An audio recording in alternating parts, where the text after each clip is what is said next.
education system, housing infrastructure, regular infrastructure obviously devastated. Again, on the topic of agriculture, I want to look at it specifically in light of the 2022 floods. The major source of income for the people of our province was drastically affected. As an emergency measure at the time, the Sindh government decided to support our farmers by providing them wheat seeds. On an emergency basis, we reached out to 215,000 people in our province at the time, provided them this support, and as a result of this intervention, the following year we had the highest ever wheat production of 4.5 million tons in the province of Sindh. But we built on that experience. We used that data, and we started the Benazir Hari card, or the Benazir Farmer card, with the thought that in the future, when we face a natural disaster, we want a transparent mechanism where we can get financial support directly into the hands of the farmers. These 200,000 people that we'd given the wheat seed became the first people to subsequently join our Benazir Hari card. And the concept behind this initiative is not only support in times of emergencies, but the government of Sindh, and even the federal government, but they're not associated with this yet, provides a lot of support to our farming communities. But it's not targeted, it's not transparent, and that's the direction that we'd like to move in the future. So this Benazir Hari card was a result of the 2022 floods.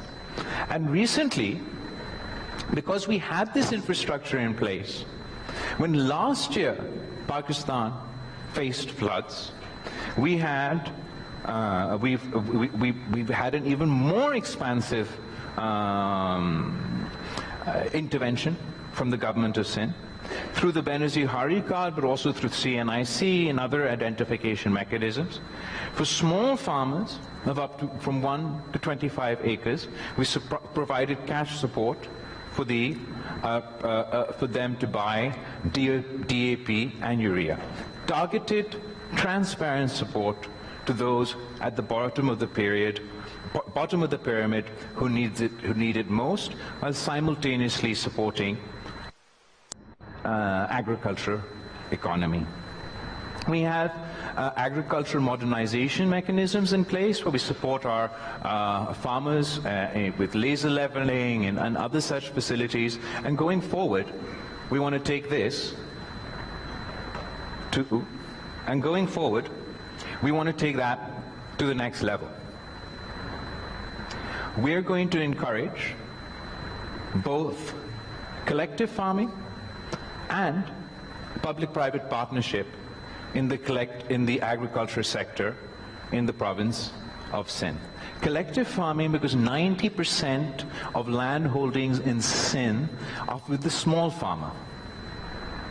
And what we want to do is create incentives from the provincial government for these small farmers to form collectives. And when they form collectives, they'll obviously collectively have more arable land, but it also gives them collective bargaining power.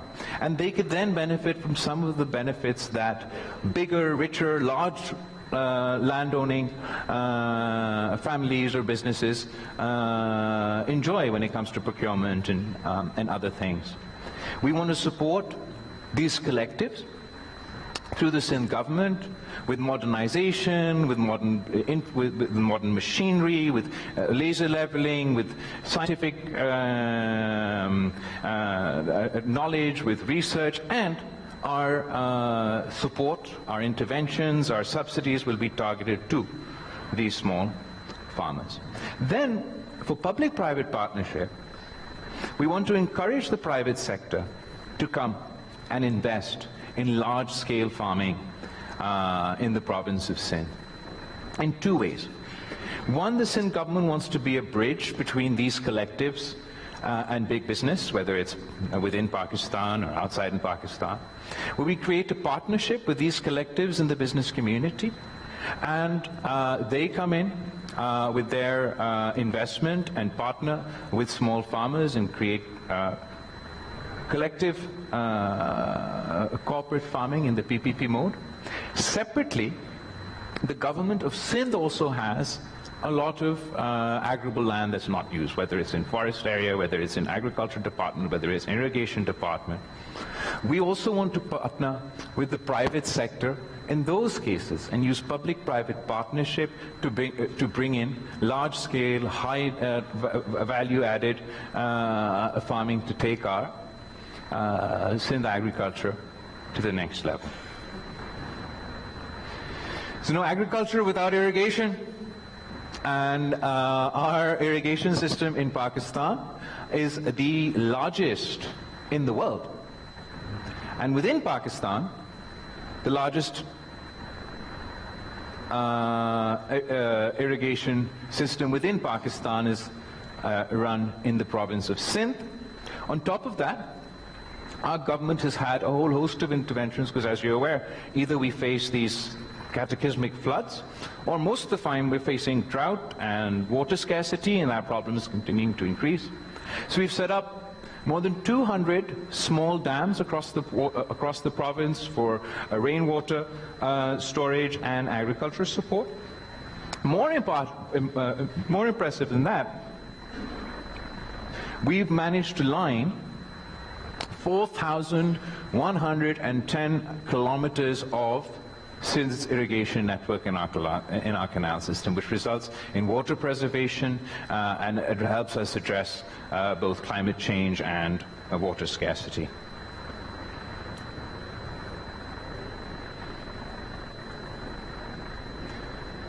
Ooh. As far as Sindh's infrastructure is concerned, so along with our irrigation system, we get a lot of criticism on our communication infrastructure. So I want to use this opportunity to clarify that there are two forms of this infrastructure in our province. The majority, say our national highways, are run by the federal government and the communications department. And that has and does, both from us and from others, receive a lot of criticisms, and we're really appreciative of the current government, the Prime Minister, for their commitment that the Sakhar onwards portion of our national motorway will be built. But that doesn't mean that the Sindh government doesn't build roads, it's just we can't build the federal government roads. We manage 57,000 kilometers of road networks in Sindh, of which 24,000 kilometers are either brand new or rehabilitated. I've included a whole host of pictures here, but the one I'm just going to point out to you, which is our latest initiative, Bilawal Bhutto in Karachi, which is a public-private partnership model, and we have a lot of our partners with us here today that's working on our communication infrastructure, roads, bridges. Since 1947 until 2008, there were 5 bridges built on the River Indus. And from 2008 up until today, we've managed to build 4 new bridges on the River Indus. This includes the largest bridge on the River Indus, which is our Chirk Mulakatiyar bridge in public-private partnership, and it's not here, but we're constructing our 5th bridge on the River Indus, which is our Kankot Gotki bridge that is still under construction and hopefully be finished before 2028. What's infrastructure without transport? Well, in 2008, when the Pakistan People's Party government took over, the Sindh government had no public transport. No integrated public transport.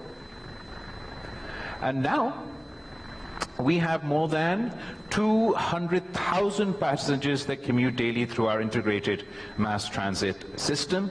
We were the first province to introduce electric vehicle buses in Pakistan. We were the first province to introduce the pink bus service in Pakistan, which is exclusively for women passengers with women drivers to provide safe environment for women. And we also want to particularly encourage female mobility. So it's not just our pink bus service. They've Transport Minister who introduced this for us today, has also started a pink scooty service, and we'll continue. Still got a long way to go as far as public transport is concerned, and we'll continue to expanding this infrastructure, hopefully, in the time to come. Solid waste management, again an area of criticism, and naturally as the most populated city we have the most waste in the country. But yet again, before the Pakistan People's Party government, there was no solid waste management system in the province of Sindh.